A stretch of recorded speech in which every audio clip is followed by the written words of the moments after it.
অবশেষে মঙ্গলবার স্থায়ী উপাচার্য হিসেবে গৌড়বঙ্গ বিশ্ববিদ্যালয়ে কার্যভার গ্রহণ করলেন অধ্যাপক আশিস ভট্টাচার্য। দীর্ঘ 5 বছর স্থায়ী উপাচার্য পেল গৌড়বঙ্গ বিশ্ববিদ্যালয়। উল্লেখ্য, 2019 সালে গৌড়বঙ্গ বিশ্ববিদ্যালয়ে স্থায়ী উপাচার্য ছিলেন স্বাগত সেন। তিনি 9 মাসের মাথায় উপাচার্য পদ থেকে ইস্তফা দেন। এরপর থেকে বিভিন্ন সময় অস্থায়ী উপাচার্য গৌড়বঙ্গ বিশ্ববিদ্যালয়ের দায়িত্ব সামলেছেন। গত সেপ্টেম্বর মাসে রাজ্যপাল সিভি আনন্দ বোস গৌড়বঙ্গ বিশ্ববিদ্যালয়ে উপাচার্য পদ থেকে অধ্যাপক পবিত্র চট্টোপাধ্যায়কে সরিয়ে দেন। এরপর থেকে উপাচার্যহীন অবস্থায় চলছিল গৌড়বঙ্গ বিশ্ববিদ্যালয়। এর মধ্যে গত অক্টোবর মাসে সুপ্রিম কোর্টের নির্দেশে রাজ্য সরকার গৌড়বঙ্গ বিশ্ববিদ্যালয় সহ আরও 5টি বিশ্ববিদ্যালয়ের উপাচার্যের নাম প্রস্তাব করে রাজ্যপালকে পাঠায় বলে খবর। রাজ্যে সেই প্রস্তাবে অনুমোদন দেন রাজ্যপাল। সেই অনুযায়ী গৌড়বঙ্গ বিশ্ববিদ্যালয়ের স্থায়ী উপাচার্য হিসেবে নাম ঘোষণা হয় আশিস ভট্টাচার্যের। সেই ঘোষণার পর মঙ্গলবার অধ্যাপক আশিস ভট্টাচার্য গৌড়বঙ্গ বিশ্ববিদ্যালয়ে স্থায়ী উপাচার্য হিসেবে কার্যভার গ্রহণ করেন। তিনি বিশ্ববিদ্যালয়ে পৌঁছানো মাত্রই তাকে বিশ্ববিদ্যালয়ের অধ্যাপক, অধ্যাপিকা, আধিকারিক এবং শিক্ষা কর্মীদের পক্ষ থেকে উষ্ণ অভ্যর্থনা জানানো হয়। নতুন উপাচার্যকে সংবর্ধনা জানাতে বিশ্ববিদ্যালয়ে অনুষ্ঠানেরও আয়োজন করা হয়।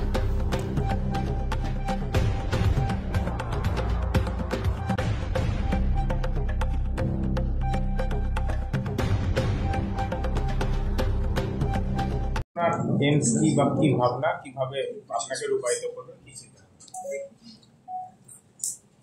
যে কথাটা আমি একটু আগে সবার সামনে বলে এলাম, যে বেশ কিছু সমস্যা আমি এখানে আসার আগেই জানতে পেরেছি। তার ভেতরে প্রথম সমস্যা যেটা আমার মনে হয়েছে যে যেটাকে ইমিডিয়েটলি সলভ না করলেই নয়, যেটা সমাধান না করলে পরে ছাত্রছাত্রীদের জীবনে বেশ একটা ক্ষতি অলরেডি হয়েই গেছে, আরো বড় ক্ষতি হতে চলেছে। ফলে ওই একটা সেমিস্টার ফিটা বাড়িয়ে দেওয়ার ফলে ওরা একটা সেমিস্টার অ্যাপিয়ার করার পরে পরের সেমিস্টার পরীক্ষা দিতে রাজি হয়নি, এরকমটা আমার কানে এসেছে। ফলে সেটাকে কিভাবে, সেই সমস্যা কিভাবে সমাধান করা যায় সেটা আমার ফার্স্ট প্রায়োরিটি। সেটা আমি যেরকম বলেছি, আগামীকালই আমি সবাইকে নিয়ে একটা বসার কথা ভেবেছি যে তার সমাধান সূত্র কীভাবে বের করা যায়, যে কোনোভাবেই যাতে ছেলেমেয়েরা তাদের এই যে তাদের শিক্ষা জীবন থেকে বা জীবন থেকে প্রায় একটা সেমিস্টার, প্রায় কয়েক মাস বেরিয়ে গেল, নষ্ট হলো, সেটা যাতে আর না হয়, আর দীর্ঘায়িত না হয়, সেই চেষ্টাটা আমার থাকবে। এর বাইরে যেটা আমি শুনেছি এখন অব্দি, আপনারা জানেন, জাস্ট আমি কয়েক ঘন্টা হলো জয়েন করেছি। ফলে আধিকারিকদের সঙ্গে আমার বসতে হবে এবং শিক্ষক শিক্ষিকা যারা আছেন, আমাদের অধ্যাপক অধ্যাপিকা যারা আছেন, তাদের সঙ্গে বসবো। তাদের মাসকেলে তাদের সবার সমস্যা কিছু কিছু আছে আমি শুনেছি। যেমন একটা আমি একটু আগেই বললাম, যেটা আমাকে বলা হয়েছে যে শিক্ষক শিক্ষিকা যারা আছেন তাদের যে ক্যাশ বলে যে প্রমোশন হয় ক্যারিয়ার অ্যাডভান্সমেন্ট স্কিমে, সেই প্রমোশনটা অনেক কাল ধরে বাকি আছে। সবার জীবনেই যারা চাকরি করি আমরা, অধ্যাপক অধ্যাপিকা, তাদের সবারই এই প্রমোশনটা তাদের পাওয়ার কথা যোগ্যতা অনুযায়ী। সেটা বেশ কিছুদিন যাবৎ, বেশ কয়েক বছর যাবৎ আটকে আছে শুনলাম। সেটাও আমি টেক আপ করবো। এবং এরপরে আর বিশ্ববিদ্যালয়ে যেমন একটা সিকিউরিটি সমস্যা আছে শুনেছি, সেটাকেও টেক আপ করবো। আর যা যা সমস্যা, যেগুলো আমি আমার আধিকারিকদের সঙ্গে কথা বলে, অধ্যাপক অধ্যাপিকাদের সঙ্গে কথা বলে যেই সমস্ত সমস্যাগুলো আমার কাছে আসবে, সেগুলোকে আমি যত শীঘ্র সম্ভব সেগুলোকে আমার তরফ থেকে সলভ করার চেষ্টা করব। তার জন্য যতটা দূর এগোতে হয় আমি সেই চেষ্টা করব। একই সঙ্গে আমার উদ্দেশ্য থাকবে, আমি আজ উপাচার্য হিসেবে এখানে জয়েন করেছি, কিন্তু আমি আসলে একজন শিক্ষক। ফলে আমার সবসময় গুরুত্ব থাকবে সেটা হচ্ছে কি শিক্ষা এবং গবেষণার প্রতি। যেভাবে হোক শিক্ষা এবং গবেষণার মান এই বিশ্ববিদ্যালয়ে যাতে আরো উন্নত করা যায়, যাতে আমরা আরো বেশি করে ফান্ডিং পাই। ফান্ডিং ছাড়া গবেষণা করা যায় না, এবং সেটাকে তার প্রতি আমার নজর থাকবে। একই সঙ্গে আরো কিছু নতুন বিভাগ যদি আমরা এখানে চালু করতে পারি, যেটা হলে পরে এই যে কথা আমি বারবার করে শুনে এসেছি যে আমরা একটা প্রান্তিক এলাকার বিশ্ববিদ্যালয়, ফলে সেখানকার মানুষজন এই মালদা এবং তার আশেপাশের মানুষজন, এবং এটাও শুনেছি যে ফার্স্ট জেনারেশন লার্নার, সেটা আমি জানি, ফলে তারা যাতে উপকৃত হয়, ছাত্রছাত্রী যাতে উপকৃত হয়, ছাত্রছাত্রী উপকৃত হলে পরেই হচ্ছে কি তার সমাজ উপকৃত হয়, সেই চেষ্টাটা আমার সব দিক থেকে থাকবে। এবং আমি মনে করি বিশ্ববিদ্যালয়ের প্রাঙ্গণ ছাত্রছাত্রী, শিক্ষক, অশিক্ষক, গবেষক সবার মুক্ত চিন্তা ভাবনার জায়গা। বিতর্কের মাধ্যমে আমাদের নিজেদের ধ্যান ধারণা আরও তার অগ্রসর হয়, সেই পরিবেশটা যেন এই বিশ্ববিদ্যালয়ে থাকে, সেদিকে আমার সজাগ দৃষ্টি থাকে। এবং সর্বত এবং যেভাবে সম্ভব গৌরবঙ্গের যে আজকের যে মান, যেটা প্রস্ফুটিত হয়েছে বিভিন্ন রিপোর্টের মাধ্যমে, সেই মান, সেই অবস্থা থেকে বেরিয়ে এসে যাতে আমাদের এই সমগ্র দিক থেকে সার্বিক উন্নয়ন যাতে হয়, সেদিকটাতে আমার চেষ্টা থাকবে এবং আমি সজাগ থাকবো। গৌরবঙ্গ বিশ্ববিদ্যালয়ের শুরু থেকে এখনো পর্যন্ত স্থায়ী রেজিস্ট্রার নেই, এছাড়াও বেশ কিছু পদে এখনো পাওয়া যায়নি।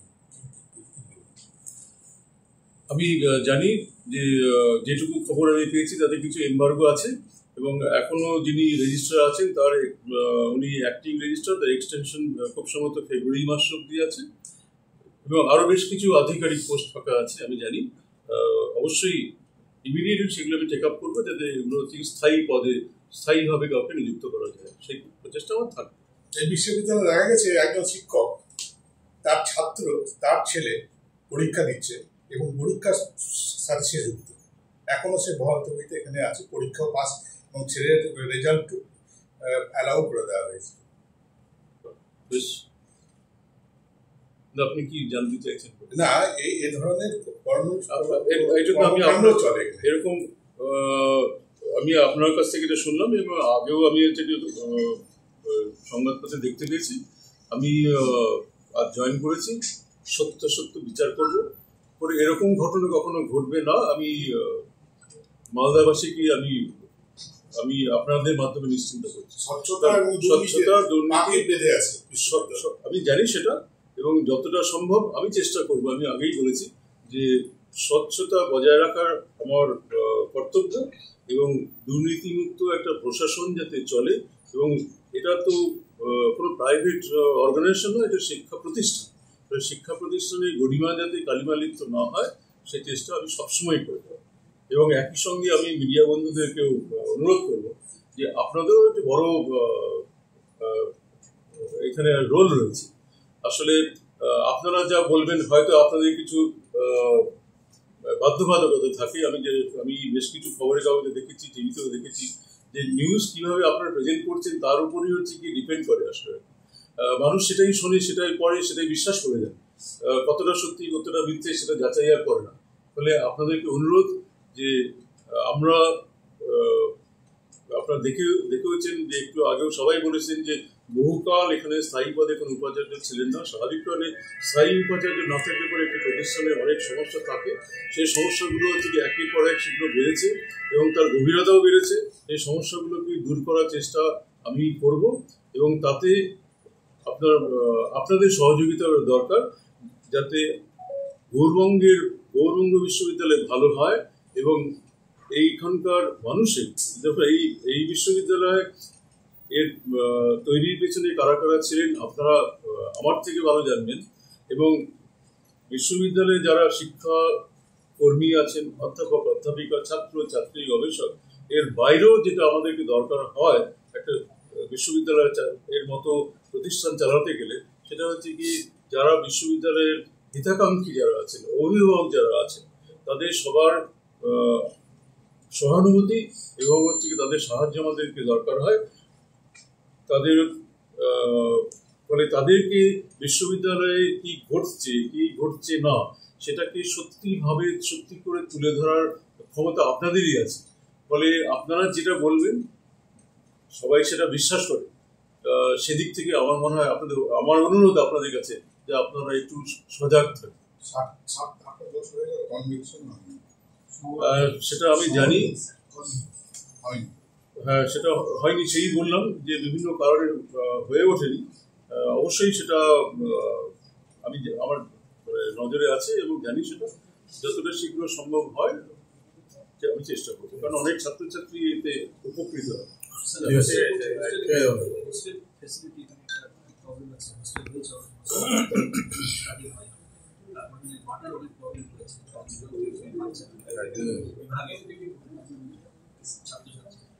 হ্যাঁ, আমি শুনেছি যে হস্টেল রয়েছে, সেখানে সেটা অ্যালটমেন্ট হয়নি এবং ওয়াটার ক্রাইসিস আছে, লিফটেরও কিছু প্রবলেম আছে শুনেছি আমি। ফলে আমি কাল আধিকারিকদের সঙ্গে বসে পুরো ব্যাপারটা জেনে নিই, কারণ সুপারফিশিয়াল আমি একটা উত্তর দিয়ে কোনো লাভ নেই। আমি সমস্যাটা জেনে নিই, আপনাদেরকে সময় দাও। না একই সঙ্গে আপনাদের